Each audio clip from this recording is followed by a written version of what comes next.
Hola gente curiosa, bienvenidos a un nuevo tutorial. Mi nombre es Nicolás Klopatowski y seré su profesor en esta primera etapa. Hoy veremos reacciones químicas, qué tipos existen, cómo balancearlas y cómo averiguar la cantidad de reactivos usados. Antes de comenzar, ¿qué es una reacción química? Una reacción química es la unión de dos o más sustancias que se transforman en otras sustancias con diferentes propiedades. Este proceso escrito se puede representar simbólicamente. A esta representación se le denomina ecuación química.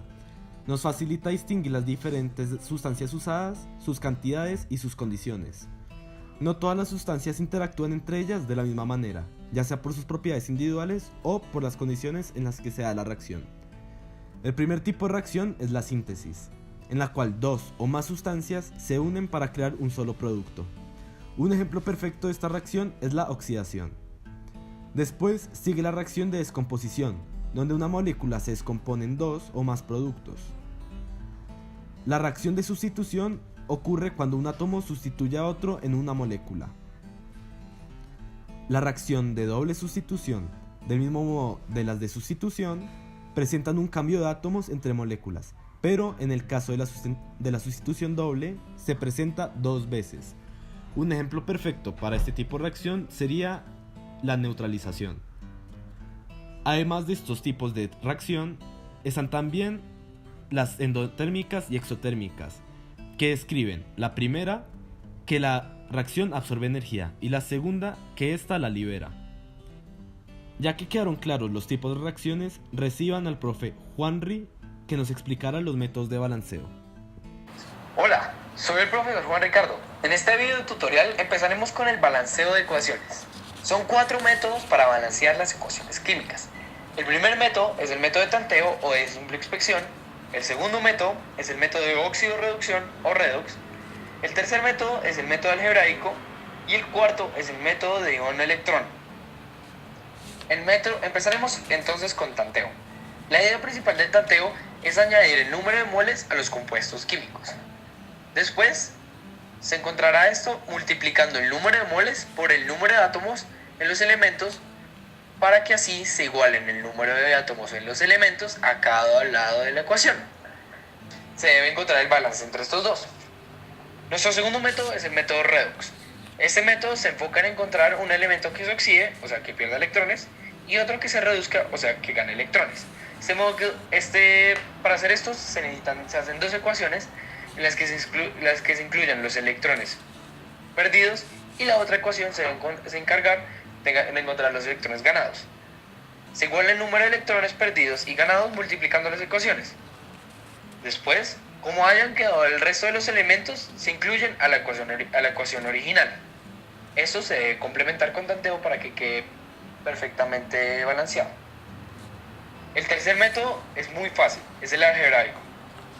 Consta en asignar una variable a cada compuesto. Luego, por cada elemento se establece una ecuación en la que se igualen el número de datos de elemento y se deben utilizar todas las variables. Se asigna un valor arbitrario, pero conveniente para sustituirlas en las ecuaciones planteadas, y luego de sustituirlo se van a llevar a cabo estas ecuaciones y se van a encontrar el número de moles que se deben reemplazar. El último método es el de unión-electrón. Hay dos maneras de hacerlo, el método ácido o el método básico. En el método ácido se añaden hidrógenos y agua a las ecuaciones químicas para balancear los elementos. En el método básico se añade hidróxido y agua a las ecuaciones químicas para balancear los elementos. Hola a todos, soy Sebastián Parra y el día de hoy yo les voy a hablar sobre el reactivo limitante y el reactivo en exceso. Una reacción química se produce en condiciones estequiométricas cuando las cantidades de reactivos, claramente en moles, están en las proporciones idénticas a las que la ecuación química balanceada. Es frecuente que se use un exceso de alguno de los reactivos para que así se consiga que se reaccione la mayor cantidad del reactivo menos abundante. El reactivo que se consume en su totalidad es el que va a limitar la cantidad de producto que se obtendrá. Este se denomina reactivo limitante. Los otros reactivos se llaman en exceso y no se consumen totalmente. Ahora les hablaré un poco del rendimiento. Se cree equivocadamente que las reacciones progresan hasta que se consumen totalmente los reactivos, o al menos el reactivo limitante. La cantidad real obtenida del producto dividida por la cantidad teórica máxima que puede obtenerse, o sea el 100%, se llama rendimiento. Rendimiento teórico. La cantidad de producto que se debiera formarse si todo el reactivo limitante se consumiera en la reacción se conoce como el nombre de rendimiento teórico. A la cantidad de producto realmente formado se le llama simplemente rendimiento o rendimiento de la reacción. Es claro que siempre se cumplirá la siguiente desigualdad. El rendimiento de la reacción siempre va a ser menor que el rendimiento teórico. ¿Por qué pasa esto? Es posible que no todos los productos reaccionen. Es también posible que hayan reacciones laterales que no lleven al producto deseado, o la recuperación del 100% de la muestra es prácticamente imposible.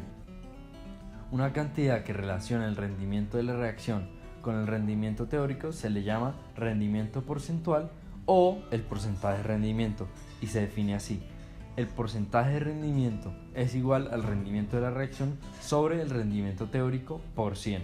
Así nos dará este porcentaje. Muchísimas gracias por su atención.